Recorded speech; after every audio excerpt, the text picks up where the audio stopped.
Dr. Klinghardt talks about this as well. I've read some of his research that if you eliminate the interference fields, like this would cause, it was just basically bunched up here, like the heavy the metals and the bacteria was just bunched up. It was collected there. Right. So what's happening is that your immune system is trying to get rid of it. Get rid of this, and it's not really getting rid of the Lyme up here and the Lyme in here.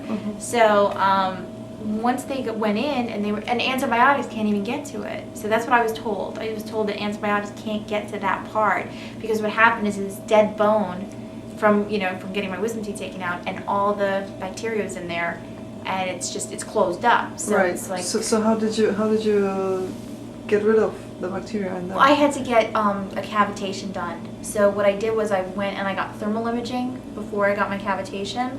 Thermal imaging is a scan of your body which shows basically where the hot parts are of your body. If it's hot around your jaw, then that basically means that there is inflammation there, and that could be a problem. So that's something to look into. They also did meridian stress testing. Meridian stress testing, it tests your meridians around your jaw. And they found that I did have heavy metals bunched up on like one side of my teeth, one side. So a lot of people don't talk about our teeth, Our teeth is where we eat, we most of our foods come, it makes sense. So that there'd be problems there, and it's very interesting. Okay, so you haven't talked about one thing that. And I want to talk about. Well, I'm leaving the best for last. Okay, I want to talk about ozone as well, because this is I have my ozone here, and this I use to kill off a lot. It kills off a lot of the Lyme as well. So studies have shown that ozone is great for killing off the Lyme. What I did was sometimes I would do ozone saunas. I did that a lot. Sometimes the ozone does collide with the Lyme, so you have to make sure that you do it at a certain point. I always did mine at nighttime. What do you mean it collides with the Lyme? So sometimes it collides with infection. If you have like a raging infection, sometimes it collides with that. So what I did is to get ozone in me, because I knew that I was very oxygen deficient, and a lot of people with Lyme are. At first, when I was very, very weak, like very, very weak, and I could only handle ozone's very powerful. So I basically ozonated my water. So I did that, and I actually ozonated my water while I would take all my vitamins. So yeah, and that's what I did. And I'm trying to think of what else. I mean, I did ear insufflations, which are very helpful too as well. And if you do the ear insufflations, this is actually this is what I have.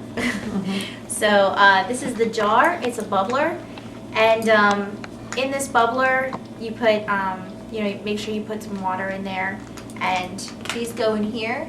So you just put this like this, and then this tube would just go to the generator.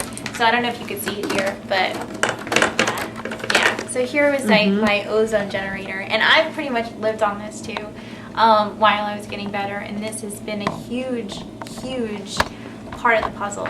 But with everything that I'm telling you, everything helps. There's so many different parts and so many different pieces to Lyme, to getting better with Lyme. But So have you also done the IVs, ozone IVs? Yes, I did some ozone IVs as well. So at the beginning. So you were drinking ozonated water. Yes. You were doing ear insufflations. Yes. You were doing ozone saunas and ozone IVs. Yeah. Yes. A lot. And so you're saying that this was one of the big things. This was huge. Yeah, this was definitely huge. This is a huge part of me healing. And sometimes, like if I get hotness in my head, and even towards the latter stages, if I got my head was very flushed, I would take aloe, and I'd put a little bit of aloe, and I made sure I got ozonated water, and I would do that. Sometimes I even ozonated my room.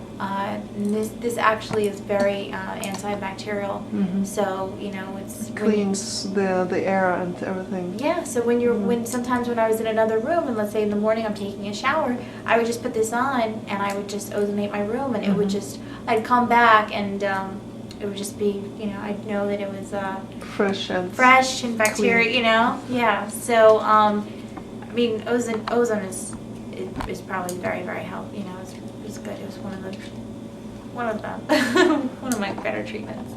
So it's important because there's such a lack of oxygen going to the brain from this. Right. So and I'm trying to think. So of we have 5 more minutes. So okay.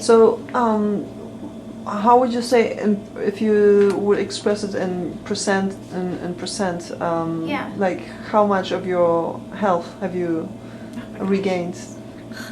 My gosh, I think I have like 5% left to go. Okay. I don't know. I mean, the only thing I have right now is I'm a little tired.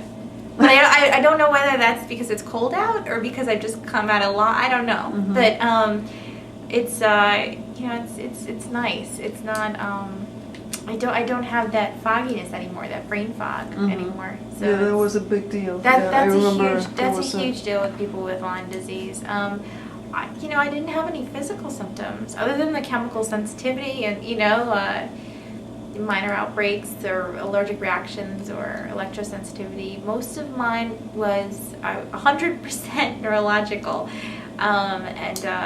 You know, it's curable. It's definitely curable. You just need to make sure.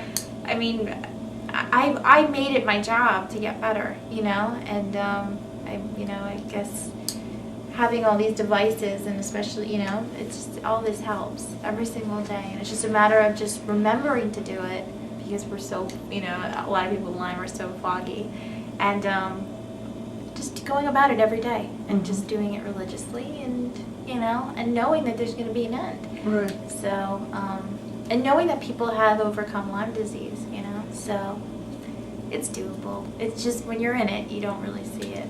So. Yeah, I think so too. All right, great. Thank you. Thank you. Bye.